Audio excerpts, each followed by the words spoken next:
मैं आज आपको एक गांव की कहानी सुनाने जा रही हूँ। एक गांव में एक रामलाल नामक एक किसान अपनी पत्नी और 4 लड़कों के साथ रहता था।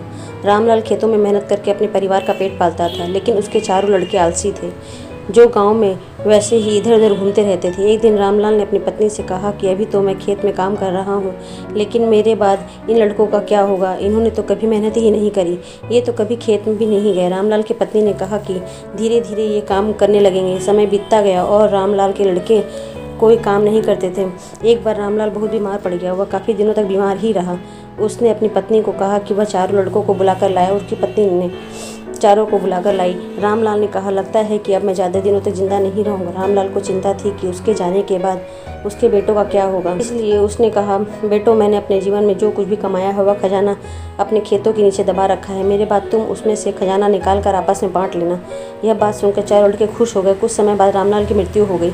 रामलाल की मृत्यु के बाद कुछ दिनों बाद उसके लड़के खेत में दबा खजाना निकालने लग गए। उन्होंने सुबह से लेकर शाम तक सारा खेत खोद दिया, लेकिन उन्होंने कोई भी खजाना नजर नहीं आया। लड़के घर जाकर अपनी माँ से बोले कि माँ, पिताजी ने हमसे झूठ बोला था, उसके खेत में कोई खजाना नहीं मिला। उसकी माँ ने बताया कि तुम्हारे पिताजी के जीवन में यही घर और खेत ही कमाया है, लेकिन अब तुम्हें खेत खोद ही दिया है तो उसमें बीज बो दो।